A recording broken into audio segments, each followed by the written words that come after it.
Muy buenas noches y bienvenido a un nuevo programa de debate. Este día jueves, día de periodistas. Tenemos 4 destacados periodistas en el staff para analizar esta semana política que sin día ha sido una semana que se va a recordar, ¿no? Una semana realmente, una crisis política muy fuerte que aún sigue viviendo el país, aun cuando ya algunos creen que ya va en retroceso.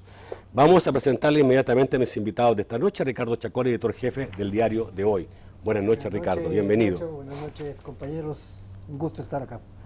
José Luis Benítez, presidente de la Asociación de Periodistas del Salvador. Buenas noches, José Luis. Buenas noches, Nacho. Un gusto estar aquí con los colegas.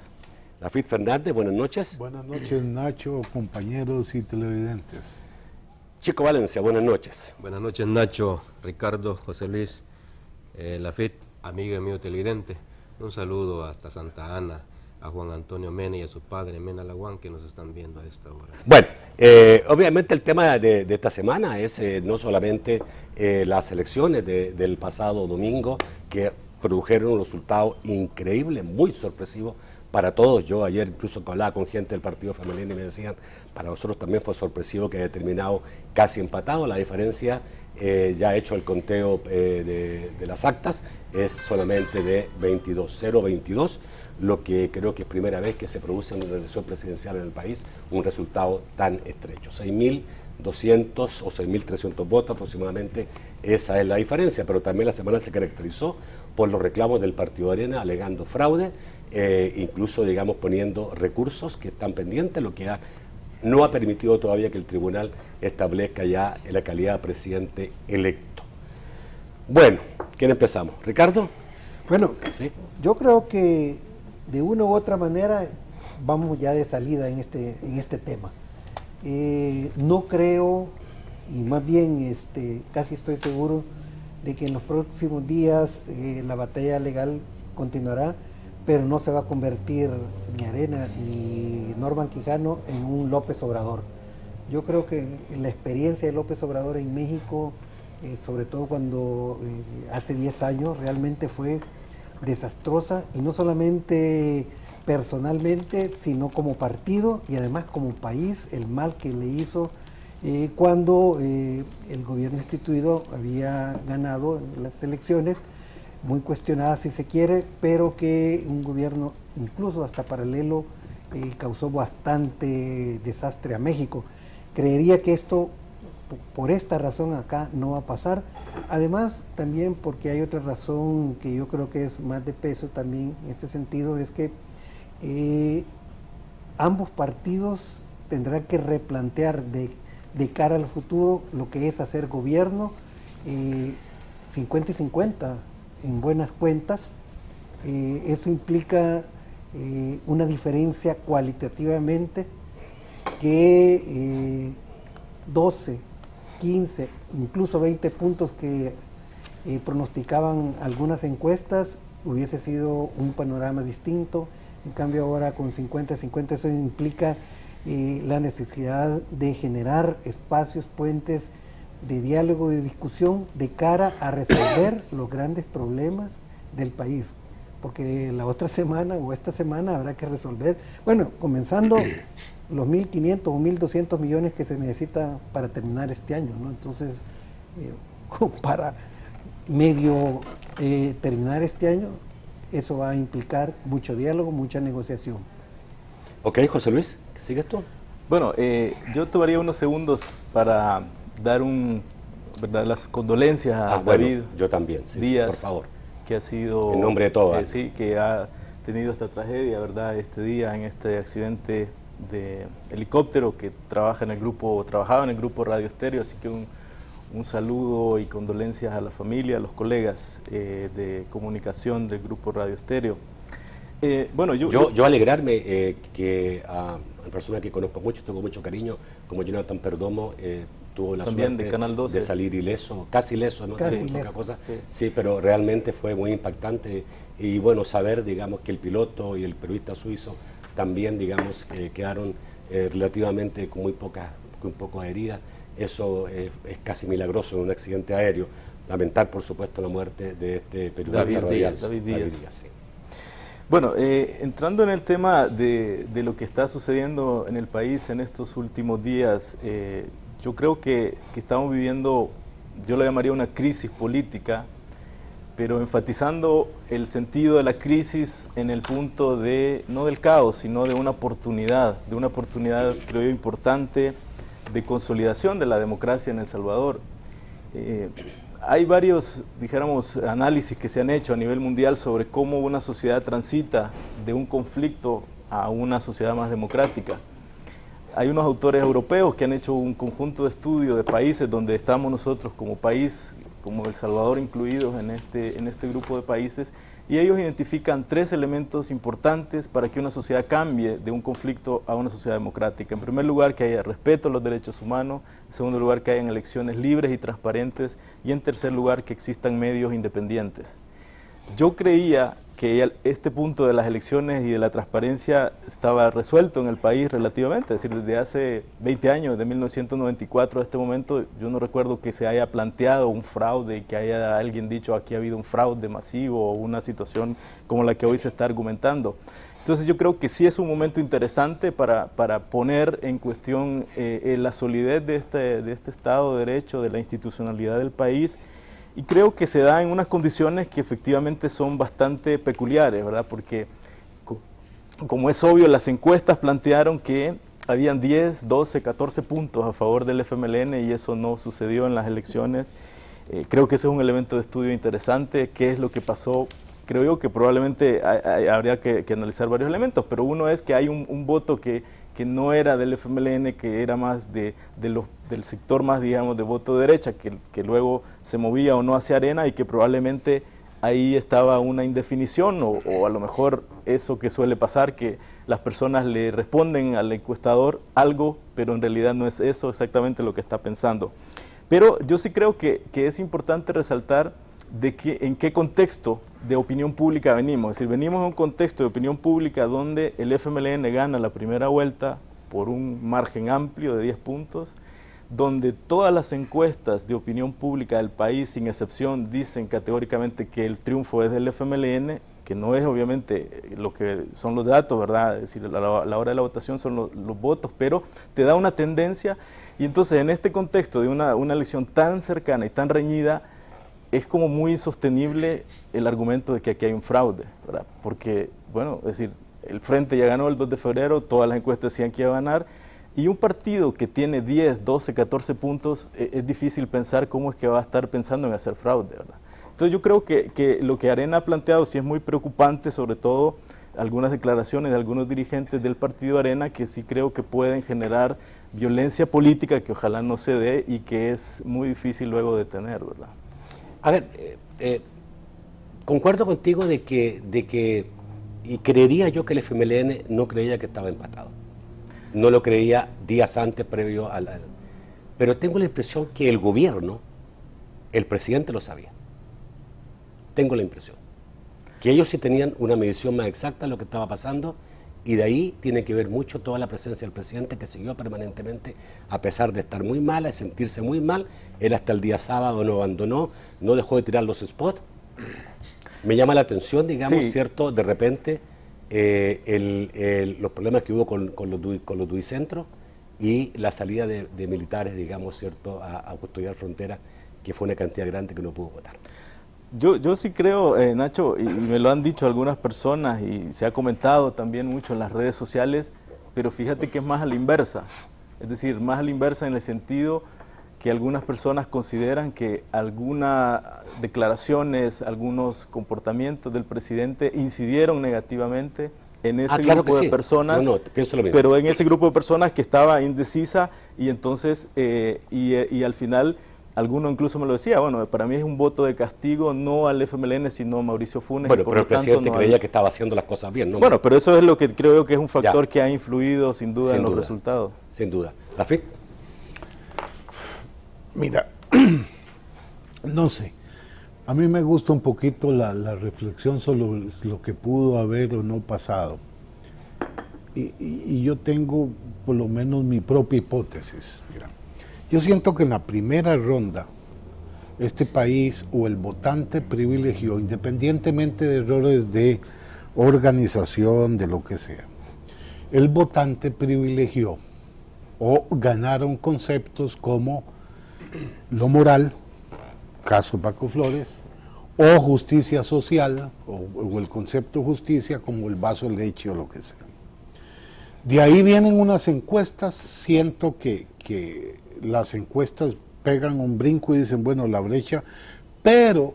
¿Pero qué? No, perdón, te paraste. ¿La encuesta pegan un brinco? Y comienzan abren una brecha supuestamente en favor del frente, y después creo que el país comienza a tener otra película. Entonces, ¿qué es lo que pasa? Obviamente el país, en una pantalla gigante... Pero perdona, ninguna encuesta aquí. No, ni en la primera, hubo las que fallaron en la primera y las que fallaron en la segunda. Yo no estoy diciendo que las encuestas Ninguna. aceptaron. No. Yo creo que hay algo que hay que estudiar, que la población salvadoreña no está correcto. respondiendo. Ahora, yo creo que en la segunda ronda, y ahí se descuida un poco el frente y algunas gentes, y comienza a hacer muy bien las cosas Arena. En la segunda ronda este país tenía una pantalla gigante donde estaba viendo lo de Venezuela, ¿verdad? Independientemente que podamos... Entonces, Venezuela le inyecta la gasolina al motor que necesitaba, a mi juicio, Arena, y comienza el votante, independientemente de más organización de lo que sea de Arena, el votante comienza a pensar en función del concepto libertad.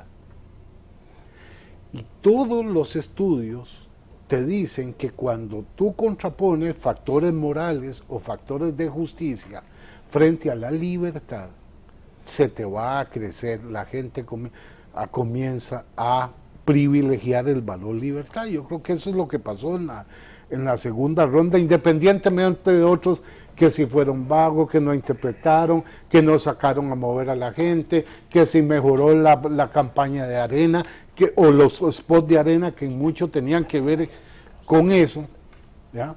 Pero yo pienso que es una primera interpretación. En la segunda ronda se privilegió el concepto libertad. Es más, en radio escuché a una persona decir, mire, yo en la primera voté y para mí fue bien significativo por el FMLN, pero en la segunda comencé a ver lo de Venezuela y me dio miedo un poquito y me devolví y voté por Arena. Ok.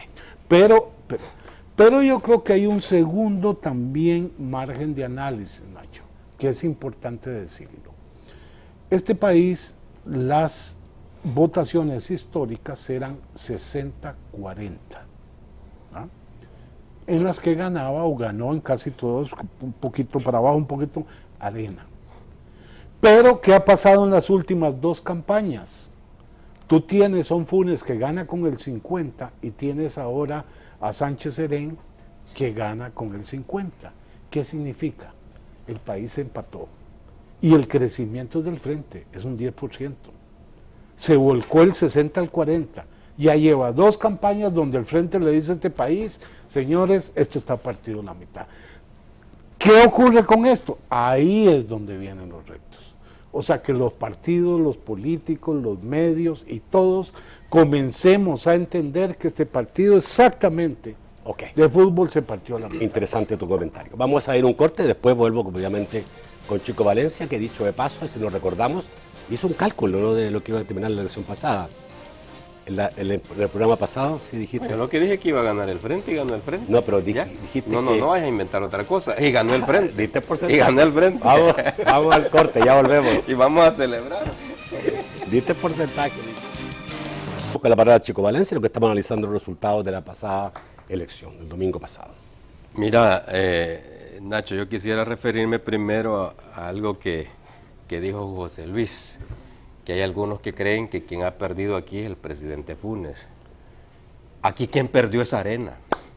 Aquí quien perdió es Arena. Y el que ganó es el FMLN, con 6.000 votos, pero ganó el FMLN. Y por 6.000 votos perdió Arena. No hay otro perdedor. O si queremos ver otros perdedores, veámoslos, pero en un terreno real. Por ejemplo, yo diría que también perdieron los empresarios, lo que le apostaron a ganar después de la primera vuelta. Y trata de averiguar con tus amigos. Yo me muevo mucho también en algunos lugares empresariales donde hay acceso público. Tú más que yo. Y la gente me decía, mire, este día nos reunieron a todos. Simán, por ejemplo. Nos reunieron a todos para pedirnos que tenemos que ganar, porque si no el país se va a poner como Venezuela. Porque si no van a quitar los empleos. Aquí los empresarios metieron plata. Yo te felicito, Ricardo, porque en el diario de hoy le pagaron gente el DUI, y qué bueno. Ojalá lo hagan siempre, no solo para las elecciones. Aquí metieron plata. Esa cantidad de DUIs que los empresarios pagaron, llevando camionadas a los DUI-centros, tenían un propósito. En primer lugar, tenían el compromiso de esa gente. Esa es una cuestión que los sociólogos y a saber quiénes más deben estudiar. Cómo desmontar ese tipo de presiones, cómo desmontar el miedo. Aquí los empresarios metieron miedo a sus trabajadores y sin embargo no le respondieron a ese miedo, en parte creo yo. ¿Por qué? Porque si ese miedo hubiera amarrado o encerrado a todos los trabajadores, esta es hora que en vez de estar llorando por Tío Cuadra y Norman Quijano, estarían celebrando, pero no lo hicieron. Yo creo que es una derrota para Arena y esos empresarios que le apostaron. Yo no sé qué va a hacer el G20, los oligarcas de este país, porque los burgueses creo que no van a hacer mucho, pero no sé qué van a hacer los oligarcas, los que soltaron la plata, para ver cómo recuperan ese platal. Eso sí creo que son los perdedores y lo dice la gente. Entonces yo sacaría al presidente Funes, porque al final el presidente lo que hacía es un programa que tiene más de un año, o casi un año, no más de un año, donde respondía a muchas cosas de Arena, los ataques de Arena. Un programa que el presidente hacía para sacar lo que los medios no sacaban. ¿Cuántas cosas de este gobierno se invisibilizaron? Y allí yo creo que parte de los votos del FMLN, porque yo he dicho y sostengo esto, el voto del FMLN que creció tiene que ver con la gente que se siente agradecida por el gobierno por esos programas sociales. Y saben que, o creen que, y están seguros que con Sánchez Serén y Óscar Ortiz van a continuar. Entonces, yo creo que el presidente fue lo que hizo. Utilizar un programa para promover sus programas, sus proyectos que fueron invisibilizados por los medios. Si vos ves varios periódicos de este país, que no es el mío, te vas a encontrar que en el gobierno de Mauricio Funes no se hizo nada. Si vos te atenés, si querés informar de lo que hizo este gobierno a través de esos diarios, nada, este gobierno no hizo nada, según esas publicaciones. Por eso es que el presidente Funes tiene el programa. ¿Tú crees y por eso creo yo que el presidente ha sido invisibilizado? Yo creo que es que el presidente que tiene más acceso a los medios de comunicación. Claro que sí, Nacho. Este es el presidente más comunicado que ha habido. En cada programa, mira, si vos analizás también la televisión, son 5 días de programas de opinión. Uno defendiendo los proyectos de gobierno, los 4 días restantes atacando, diciendo que no hay nada. Así ha sido. Es el tema, por ejemplo, de Venezuela. A mí me da lástima que todavía hay salvadoreños crean que, porque los periódicos publican la 1, la 2, la 3, la 4, la 5 y la 6 primeras páginas de los periódicos con el tema de Venezuela, creen que El Salvador va a ser otra Venezuela. Aunque Norman Quijano puede hacer El Salvador como Venezuela si actúan irresponsablemente como lo hicieron. Que, por cierto, un candidato perdedor bipolar, por cierto, también. El domingo, en la noche, dijo, estamos en pie de guerra. Hoy o ayer, en una conferencia de prensa, diciendo que nunca dijo eso. Que nunca dice, invitó a la Fuerza Armada. Bueno. Y está grabado. Esas son las cosas que creo yo que sí tienen que ver y que hay que analizar. Porque son fundamentales. Déjame decir un par de cosas que yo creo que son importantes también. Y yo mencioné a Manuel López Obrador porque en el 2006 él generó una batalla, una persona de izquierda, y él creyó, vamos a decir que él creyó de que le habían hecho trampa, y tiene todo el derecho de hacer y tiene todo el derecho de pedir, como está pidiendo aquí Arena, que se esclarezcan todavía más las cosas, porque entre más claridad hay, mucho más, digamos, positivismo le da al proceso y a lo que viene en el futuro. Pero no me quiero dedicar a eso porque no ese es el punto. Lo que me parece más interesante de cara al futuro tiene que ver que el discurso confrontativo, que por ejemplo Chico ahorita ha retomado, que va muy en coincidencia con lo que ha sido el presidente Funes en esta gestión, que dicho sea de paso, se trata de una gestión no solamente ineficiente, no solamente con un gobierno ineficaz, además de que nos aumentaron los impuestos sin decirnos, sobre todo a la clase media. Entonces, esto, por ejemplo, no puede ser en el futuro. La confrontación por la confrontación, el entrar a generar que estos son los perdedores por esto, esto no nos va a llevar a nada, sobre todo hablando con una cosa que todo el mundo lo sabe, 50 y 50. Y con 50 y 50 este país no puede encenderse y empezar a decir, ya ven, los que perdieron fueron estos, los que hicieron esto, que es lo que ha hecho Funes. Y termino con esta intervención. Qué bueno que esta semana hemos tenido bastante paz porque el presidente no ha hablado. Qué bueno que no ha hablado. Probablemente si hubiera hablado, hubiera encendido más este país. Bueno, okay, yo José Luis, solo por la precisión que hacías, Chico, yo no digo que el presidente Funes ha perdido en esta elección, sino que conversando con gente y evaluando opiniones que se han vertido mucho en redes sociales y en otros espacios, sí es interesante que hay personas que consideran que haber votado no por el FMLN, pongámoslo así, era un voto de castigo a Mauricio Funes. Dicho de otra manera, por Mauricio Funes no voy yo a votar por el FMLN, es decir, y me lo han dicho gente muy directamente, ¿verdad? Pero el punto yo creo que sí es interesante retomar también es el papel de los medios de comunicación en este contexto de la campaña. Y yo sí creo que es importante hacer una reflexión, ¿verdad?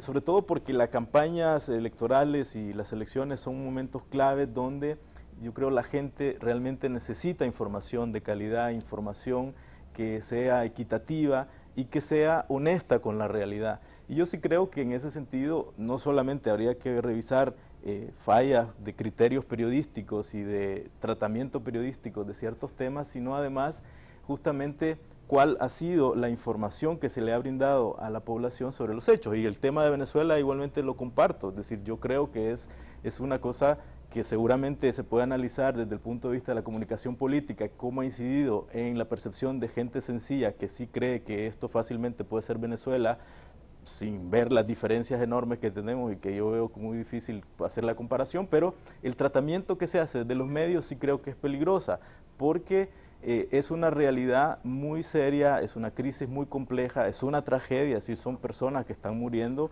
y donde no es fácil, dijéramos, desligarse, o a veces yo creo que ha habido ciertos tratamientos periodísticos que han seguido digamos, la estrategia de campaña de Arena, pero no la visión periodística de la información de lo que está sucediendo. Y eso sí creo que no es algo honesto para la ciudadanía, que la información no se trate con profesionalismo. Lafit. Miren, yo voy a fijar un punto intermedio en esto. Yo no creo que todo el papel de denuncia del presidente Funes haya sido deficiente, Ricardo. Te lo pongo con dos casos. Este país necesitaba, y fue justo, que se le informara todo lo que pasaba con Celenel, y los grandes medios lo callaron, o buscaron caminos de defensa para ocultar cosas que al fin y al cabo pasaron a resorte procesal. O sea, no era humo de paja. Y se estaban literalmente robando una institución. Pero eso de callar es que me parece, digamos, se lanzan muchas cosas así nomás. Nacho, y no hemos informado todo hasta la saciedad. No, Nacho, eso. Pero perdón, miren. Yo pregunto si aquí hubo un medio donde la denuncia de Paco Flores fue cero y la defensa de Paco Flores fue madera. Perdóneme. No, discúlpame, Nacho. Discúlpame, pero hablemos las cosas como son. Hay todo tipo de medios. La FIT tiene razón. Aquí se ha dicho, por ejemplo, gracias a Dios que el presidente no habló. Mira, hombre, pero la FIT se está exponiendo porque hablaba el presidente, no va a hablar el sábado seguramente. Yo estoy defendiendo la posición de los medios en general.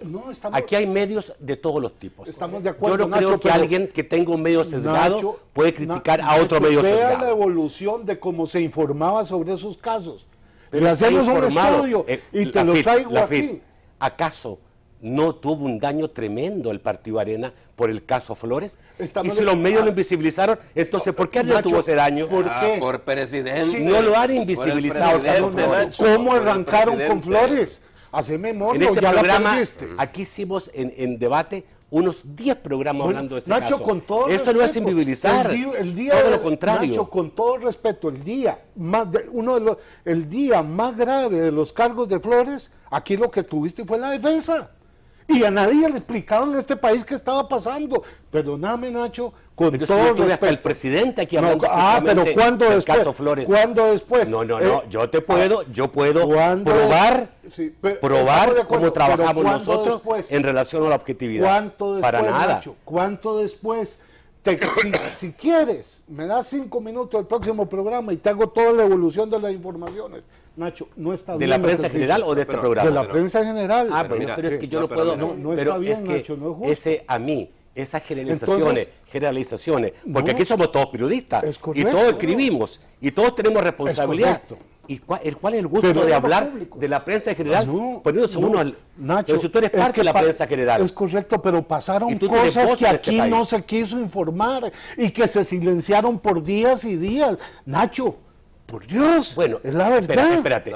Tú O tienes que, se iban a niveles de Tú tienes que síntesis de decir 3 entonces, párrafos. tú tienes que decir entonces, algunos medios hicieron eso y otros no lo hicieron. Pero tú no puedes decir la prensa en general. Pero es Hay 200 y tantas radios, hay Pero 6 mira, periódicos en este pero país, yo creo que hay eso- 12 canales de Yo creo que televisión. eso es lo que quiere decir la FIT.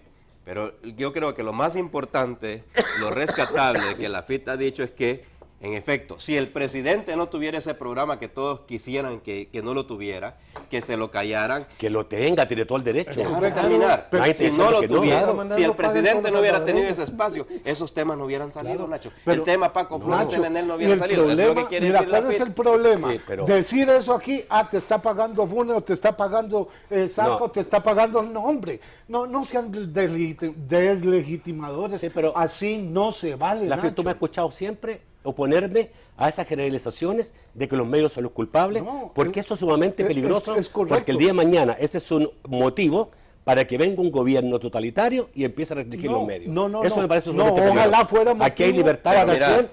para fundar medios y para hablar lo que uno quiera. No, es correcto, pero ojalá se autorregularan los medios y se ¿Por qué van volvieran a ver en autorregular? espejo. ¿Por qué ¿Ah? tú te autorregulas? ¿Cómo? ¿Tú eres medio? ¿Te autorregulas? ¿Cómo no? ¿En qué te Usted no autorregulas? ejerce en este programa la ética todos los días. Claro, en eso sí. Eso es autorregulación. Bueno, claro. Claro. Pero tampoco hay que regularse no. en decir, le doy más volumen a esto o menos volumen a esto otro. No, es que o sea, la autorregulación existe todos los días, Nacho. Bueno, sigamos, chicos. No, bueno, mira, yo sí creo que es importante que se analicen algunos aspectos de los medios y no tenemos por qué asustarnos. Yo creo que esa es parte de la democracia. A veces hay debates que no se hacen y son importantes. Por ejemplo, te voy a leer algo que la UCA sacó hoy. Bueno, no sé si lo sacó en todos los periódicos, pero yo se lo saqué porque es importante. Fíjate en el punto 2, la UCA se refiere a varios sectores, entre ellos los medios, sobre todo por el escándalo que Arena está provocando y sobre todo porque está utilizando, a pesar de que todos los organismos internacionales dicen que en este país no ha habido fraude, hay una insistencia de quererle meter a la ciudadanía de que sí ha habido fraude. ¿Y qué dice la UCA en el punto 2? Dice, a las diversas organizaciones gremiales, tanques de pensamiento y medios de comunicación a que no promuevan o avalen mensajes que contradigan el respeto a la institucionalidad democrática. Eso me parece importante. Claro. Eso es una cosa de país y tenemos que hacerla. Yo no estoy por fomentar violencia ni por aplaudir al partido que reaccione de forma violenta. Y Claro. yo creo que en TCS no estamos por eso. Yo creo que no estamos por eso. Seguro que no estamos por eso.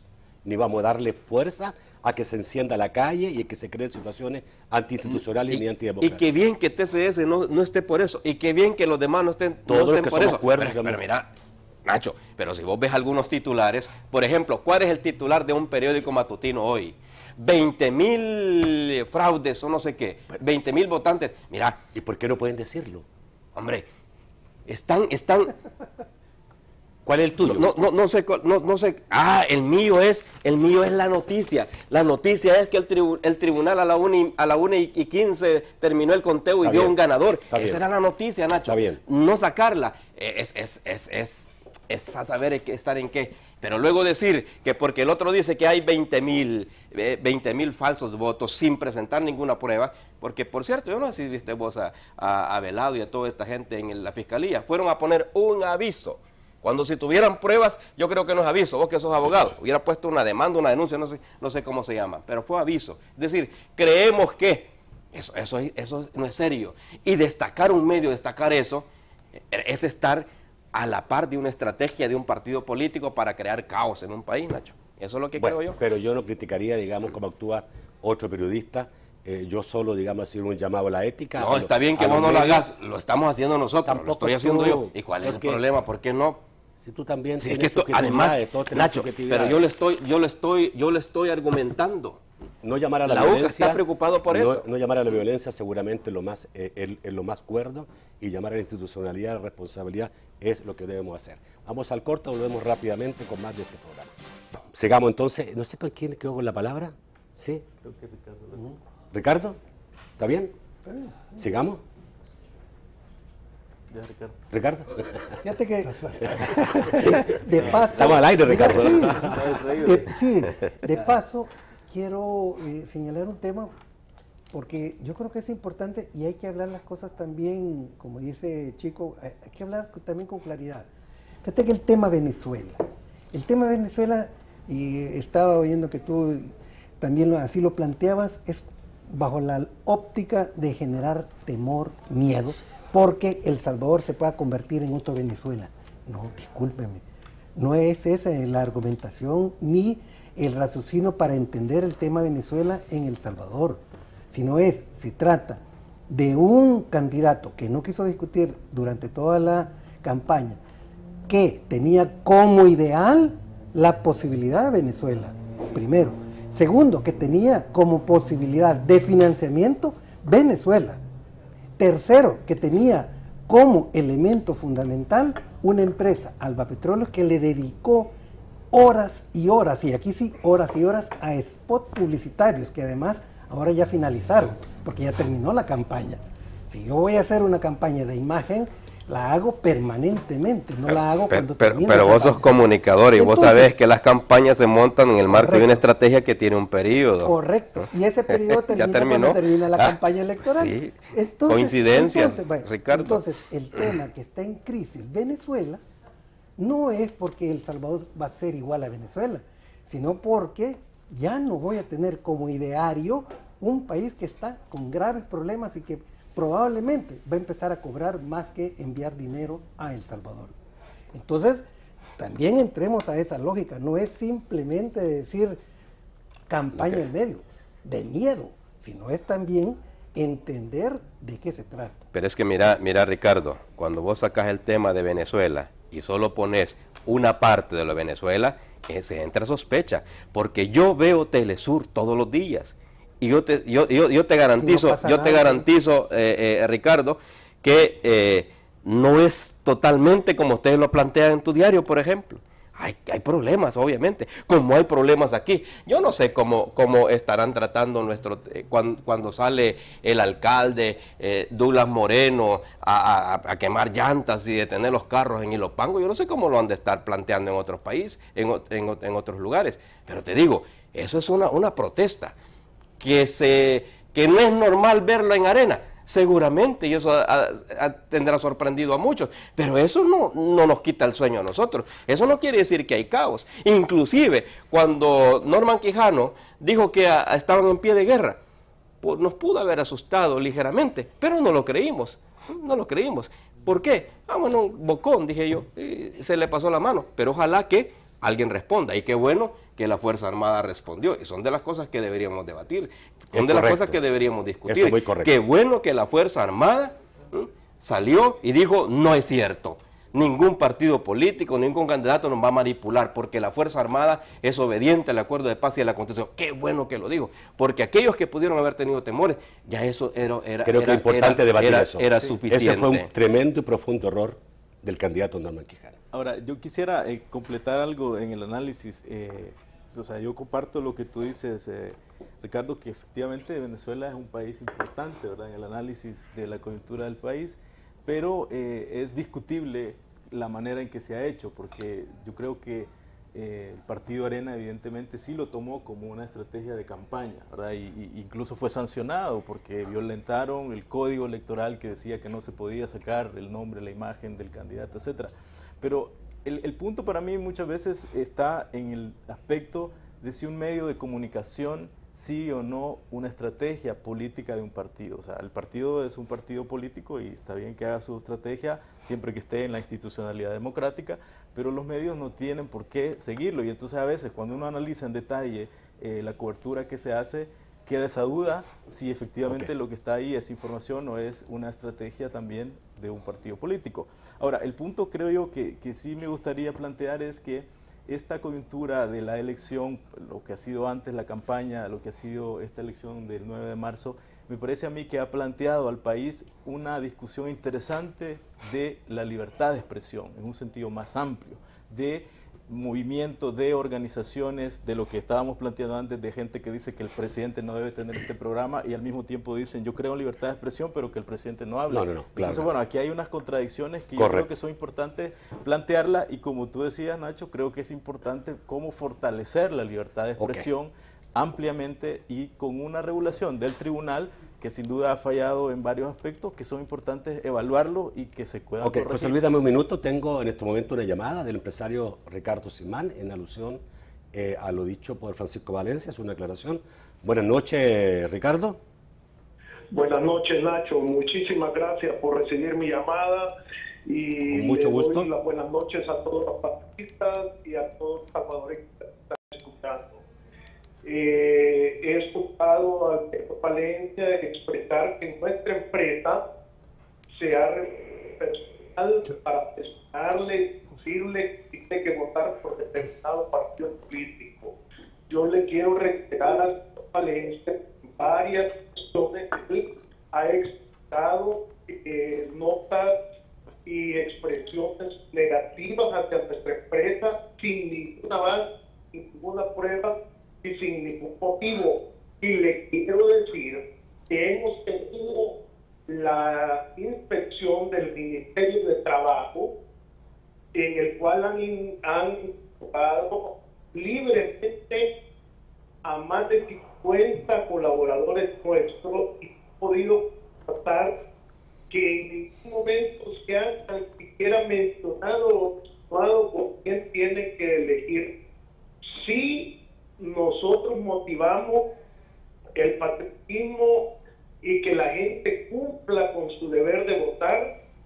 Esto ha sido histórico en toda nuestra empresa y nunca vamos a presionar ni violar una legislación pidiéndole a alguien que vote específicamente por un partido político. Aquí todos son libres todavía. Así que le pediría al señor Valencia que se abstenga de hacer comentarios de este tipo. Yo no voy a decirle que diga mucho porque todos debemos estar a eso. Creo que con esta aclaración basta y que le pediría que tenga, por favor, la delicadeza de retractarse de lo que ha dicho porque él no tiene absolutamente ninguna prueba. Y si la tiene, que me la presente o que la presente a las instancias adecuadas, que ya también han hecho un proceso y han comprobado totalmente falso. Y él es uno de las personas que comenzó a expandir este rumor a través de su cuenta de Twitter, y yo creo que eso no es correcto, un periodista que se la lleva de ser imparcial, transparente, etcétera. Le agradezco mucho, Nacho, la oportunidad que me da. Gracias. Solamente aclararle, tuvimos un pequeño problema de sonido, pero yo creo que se entendió totalmente lo que usted ha dicho. A pesar, digamos, que hubo por ahí algún tipo de interferencia, pero se entendió. Le agradezco su aclaración, Ricardo. ¿Me permite? Gracias. Ok. quisiera no que fuera tanta polémica esto, solamente porque solamente tu pequeña aclaración para cerrar el caso. Solo decirle a los ¿Tú tienes televidentes pruebas? que no vaya a retractarme porque me lo dice la gente, Nacho. Te lo dice la gente, pero no tenés me pruebas. lo ha contado la gente. Ya. Sigamos, por favor. Bueno, yo quisiera también insistir en una idea que en el segmento anterior estaba planteando. ¿Qué es lo que viene? Y lo que viene no puede ser confrontativo en el sentido no de discutir. El tema no es el debate, el tema no es el diálogo, el tema no es el poner posiciones claras, incluso levantar la voz, pero ese no es el tema. El tema es cómo no crear un ambiente como generó el presidente Funes con el sector privado, por ejemplo. Lo que tú decías de gente que no es que el presidente no tenga su programa, claro que tiene derecho a tenerlo. Lo que no tiene derecho es pasar encima de la gente, como tampoco nosotros tenemos derecho a eso. A ver, yo creería y esperaría que un próximo gobierno, y yo creo que Salvador tiene una personalidad totalmente diferente. ¿Ya? Bastante. Y los primeros, y sería importante antes de cerrar el programa hablar un poco de lo que he dicho el día de hoy, que es ese llamado a trabajar con la oposición, que es el llamado a la unidad, que eso es lo que ahí está, digamos, realmente, quizás lo más importante que podemos esperar con alguna esperanza un nuevo gobierno, ¿no? Mira, yo creo que lo que escuchamos hoy es un buen discurso de Salvador, tendiendo la mano. Yo creo que aquí deben pasar varias cosas y lo resumo. Uno, yo creo que el frente, de alguna manera, la votación y el hecho de tener al frente un 50%, digamos, de alguna manera lo obliga a moderar incluso hasta su propio mensaje. O sea, tiene que entender que tiene una mitad a la que hay que tirarle la mano y a la que hay que respetar. Igual la otra parte tiene que decir, de alguna manera, si esto al final confluye como confluye, que tiene otra mitad al frente y que tiene que respetar y que posiblemente van a ser o ya son gobierno. Ahora, pero además yo creo que los partidos, o por lo menos los partidos tienen que volverse a ver hacia adentro, qué hacen bien y qué hacen mal. No puede, por ejemplo, a mi juicio, ni Arena ni el FMLN diciendo, como ahora yo tengo la mitad, yo no necesito transformarme ni modernizarme, porque yo creo que eso es un error también. Correcto. Esto es una oportunidad brutal, como pocas veces la ha tenido este país, para que las cosas evolucionen. Esta es una oportunidad brutal para tener acuerdos básicos en lo que más importa.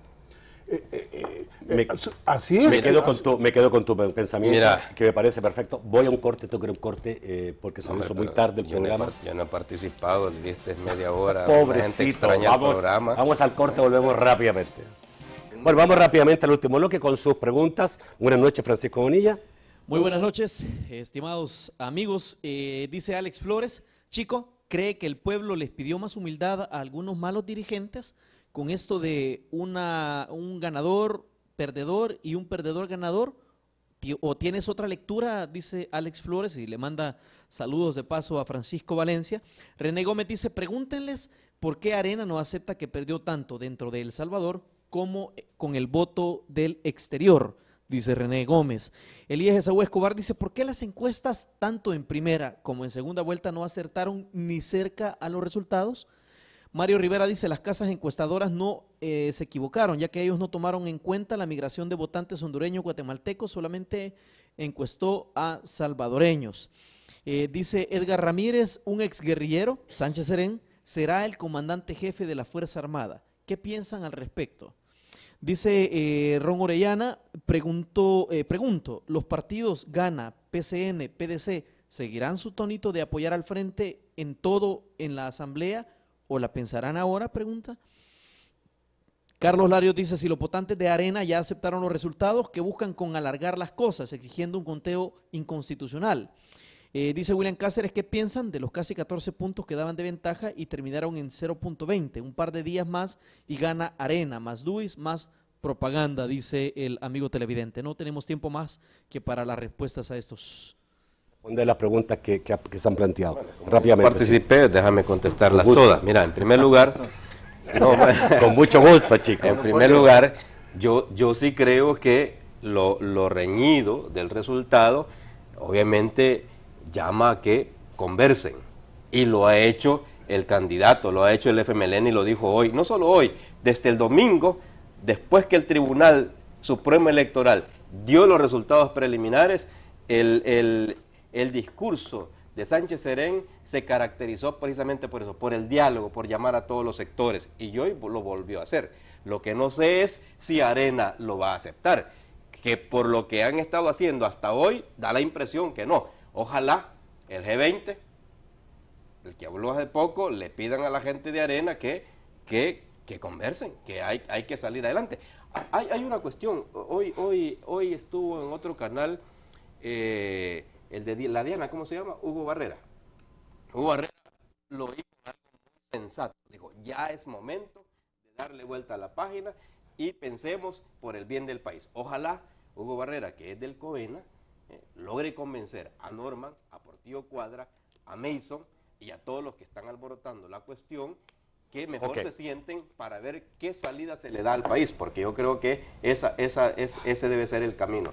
Porque un enfrentamiento permanente, difícil. Y luego, esto último. Es que sabes, chico, y que no crean... Te tomaste la mitad del tiempo de todos. Que el 1,5 millones de votos que han tenido, casi 1,5 millones de votos, le pertenecen a Arena. Algunos son de derecha, pero son prestados. En 2015 se los van a quitar. Ok, Lafitte. Bueno, nada más. 30 segundos. 30 segundos. No, miren, señores de los partidos, conviertan esto en una oportunidad. Exactamente. Nunca han tenido una oportunidad de sacar la carreta juntos como ahora. Si la desperdician ahora, posiblemente quedará poca esperanza. Sí. José Luis. Bueno, yo coincido en esto último. Yo por eso decía que esta es una crisis política y una crisis que puede convertirse justamente en una oportunidad para fortalecer la democracia. Brevemente, sobre las encuestas, yo creo que no sé si se equivocaron. Evidentemente los datos eran muy abultados. Si los datos son coherentes con lo que ha sucedido, han acertado que el FMLN ganaba. Creo que si vemos las encuestas últimas, Nacho, que se hicieron antes de la primera vuelta, cuando se planteaba la segunda vuelta como posibilidad, ahí sí yo creo que las encuestas acertaban, porque era una pelea muy reñida entre Arena y FMLN. Y luego creo que habría que hacer estudios de comportamiento político, de qué incidió en los últimos días, que probablemente el tema de Venezuela sin duda incidió en un grupo de población, y lo que decíamos, un poco de gente que también reaccionó a algunos planteamientos del presidente Funes, más en el tema de su manera de dirigirse al partido Arena. Como tú decías, evidentemente creo que hay otra gran parte de la población que ve como muy positivo que él ha denunciado la corrupción, que es algo que también hay que abordar. Ok. Ricardo. Yo quiero terminar con la idea que comencé también con López Obrador, este izquierdista mexicano, que aquí creo yo que no existen las condiciones para generarse una dinámica como la que hizo López Obrador en México en el 2006. Esto va a requerir Dos otras presidentes cosas. Dijo Quijano que iba a haber, ¿verdad? El 1 de junio. Ah, no sé. El ilegítimo sí, pero de no él y es, el otro. pero no es estructura, no es mensaje estructural con esa lógica. Y cuando decía un profesor, un texto fuera de un contexto se convierte en un pretexto para decir lo que quieras. No, hombre, pero decirlo. Bueno, muchísimas gracias por estar esta noche, Ricardo, José Luis, Lafitte y Chico Valencia. Amigos televidentes, los espero mañana siempre a las 8 de la noche en un nuevo programa de debate. Que pasen muy buenas noches.